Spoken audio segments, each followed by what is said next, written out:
Bonjour à toutes et à tous et bienvenue pour cette nouvelle vidéo. Pour ce qui me concerne, je viens de passer le cap, puisque il y a maintenant à peu près 1h30, 2 heures que Donald Trump a prêté serment et est donc officiellement président des États-Unis d'Amérique.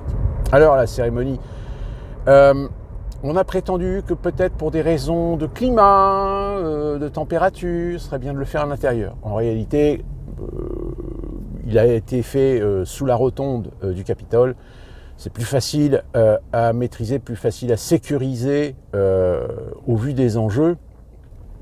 Il y a quand même eu la veille une manifestation près du Lincoln Memorial des progressistes qui viennent faire le deuil de leur démocratie.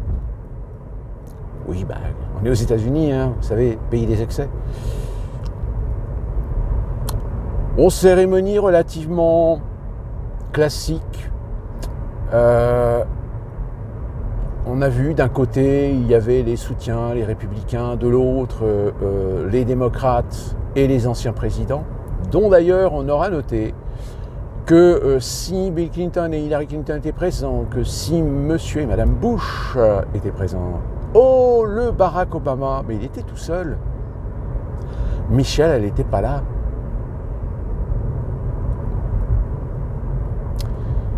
Donc évidemment, on est dans le protocole, on est dans les félicitations, etc. On avait aussi le fiston, ne vous inquiétez pas, ça c'est les sacs, puisque je vais au recycle. Byron, qui a bien poussé, et le gamin, il a l'air très calme, mais très observateur. C'est-à-dire qu'il est en constante... Il regarde toujours un peu à droite, à gauche, etc. Et derrière lui, il y avait la clique de la tech. Il y avait Zuckerberg, il y avait Bezos, il y avait Musk. Et puis l'autre, je ne me souviens plus de son nom, là, le mec de Alphabet, là, de Google, qui était présent aussi. Ou à moins que c'était celui de Microsoft. Je ne sais plus. Non, je crois que c'est Alphabet. Et Donald Trump a fait évidemment son discours. Et le discours, il a commencé par évidemment...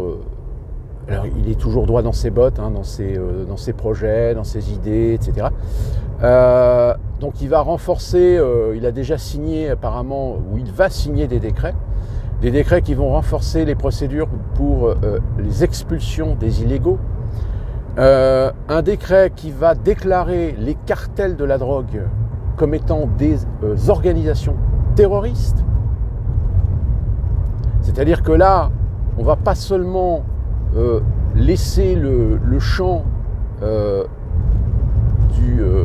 des enquêtes et des investigations sur les réseaux de la drogue à la DEA. Ça va maintenant s'étendre aussi à d'autres services. Il a aussi... alors, évidemment, là, c'est en train de pleurnicher dans toutes les communautés LGBTQ+. Il a l'intention d'officialiser que désormais, les seuls gens reconnus à l'état civil, c'est mâle ou femelle, c'est-à-dire homme ou femme.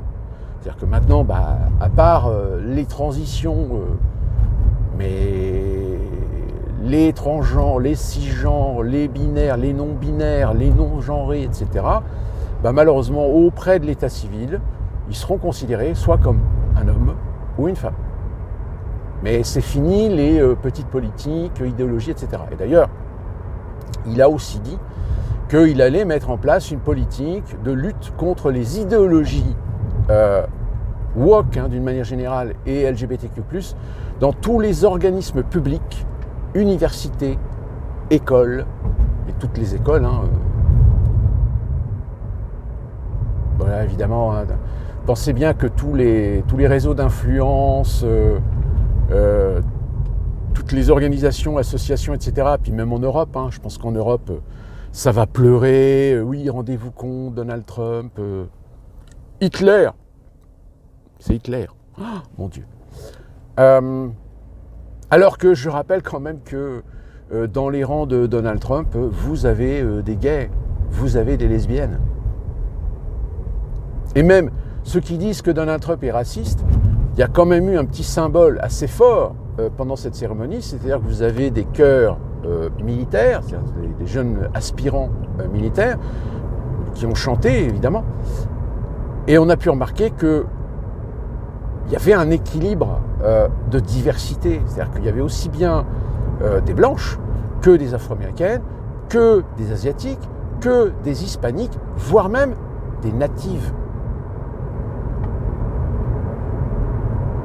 Moi, j'ai trouvé qu'il y avait quelque chose de symbolique quand même. Bon, après, évidemment, hein, c'est de la com.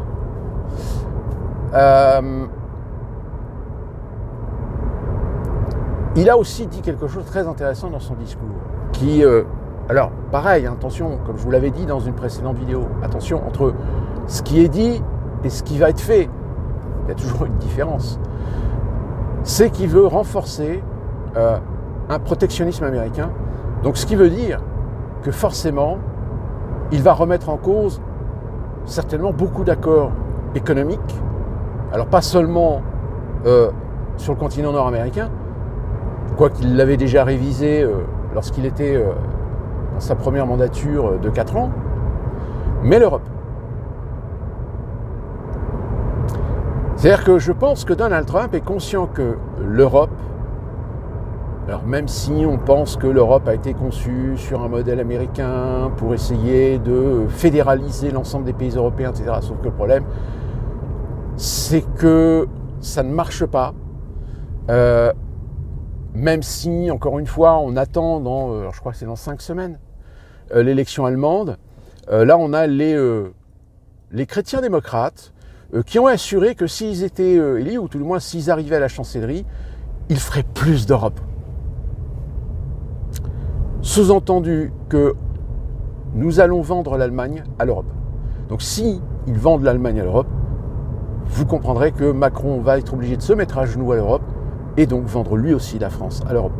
Le destin de l'Allemagne est étroitement lié avec le destin de la France à l'échelle européenne. Donc s'il se passe quelque chose en Allemagne, croyez bien qu'il y aura des répercussions en France. On l'a déjà vu dans beaucoup de domaines, sur le domaine écologie par exemple. Je veux dire, les influences, elles ne sont pas venues comme ça. Donc forcément, je pense que les européistes sont conscients qu'avec Donald Trump, les choses risquent de changer. Pourquoi ? Parce que Donald Trump est confronté à une inflation économique aux États-Unis. D'ailleurs, il a affirmé qu'il est hors de question qu'on laisse tomber les Américains qui ont été victimes des récents catastrophes naturelles. Et donc, il a parlé de la Caroline du Nord, tous les Caroliniens qui se trouvaient dans les Appalaches, dont j'ai déjà parlé. Et puis, évidemment, là, en ce moment, la Californie, avec tous les gens dans la grande métropole, dans la mégalopole de Los Angeles, dont ils ne savent pas encore à quelle sauce ils vont être mangés, parce que, comme je vous le rappelle, les assurances ont supprimé les risques incendie parce qu'ils ont estimé que tous ces gens-là étaient dans des zones à risque. Donc à partir du moment où les assurances déclenchent le fait que c'est des zones à risque, il y a peut-être le fait aussi que les autorités n'ont pas apporté des garanties pour assurer la sécurité et la maintenance, etc. Donc, mais voilà, je pense que l'administration Trump, à un moment donné, va y mettre son grain de sel pour établir les responsabilités. Et donc l'Europe, je vous l'ai dit, si le dollar est menacé, les Américains n'auront pas le choix de flinguer l'Europe. Flinguer l'Europe, c'est flinguer l'euro. Flinguer l'euro, c'est récupérer l'ensemble des pays européens qui, ne serait-ce que déjà dans le commerce extérieur, reviendront sur le dollar. Eh ouais. Pas folle les guêpes. Bon, entre autres choses, évidemment, qu'il a dit, où évidemment on attend les actes.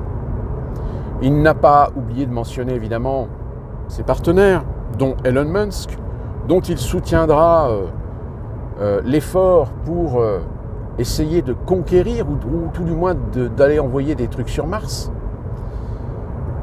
Là, c'est pareil, on est un petit peu dans l'utopie, mais Mars peut être, pour les Américains, le même rêve qu'avait lancé John Fitzgerald Kennedy avec la Lune.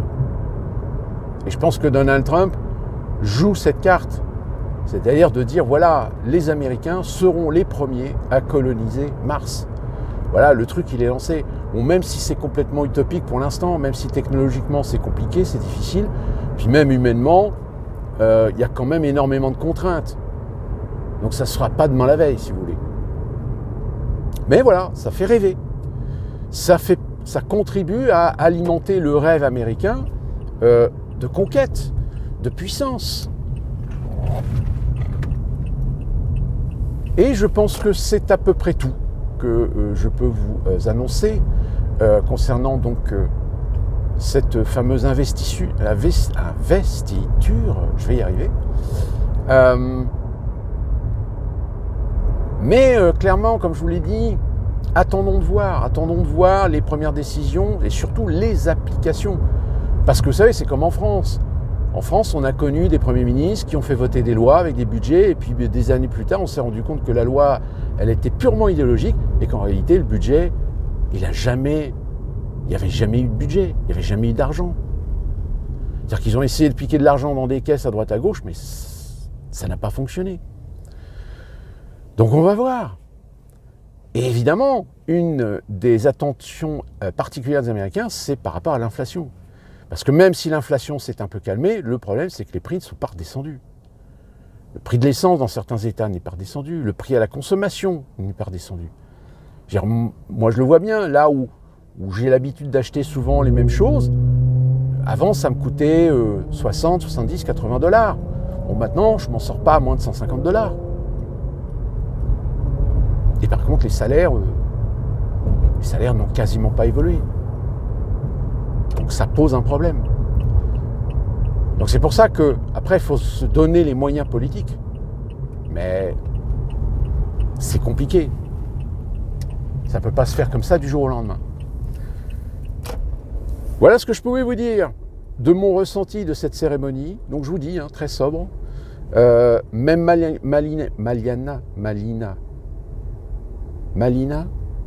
Maliana Trump était habillée de façon très très sobre, pas de froufrou, pas d'excentricité, etc. Oui, c'est clair, Trump emmerde le monde. Maintenant, à savoir, est-ce qu'il va l'emmerder de façon positive, ou est-ce que malheureusement, on peut s'attendre à ce qu'il ne se passe pas grand-chose. Et d'ici là, qu'on se retrouve pour une prochaine vidéo, que puis-je vous dire? Sinon, de bien vous porter, faites attention, soyez alertes, et à très bientôt.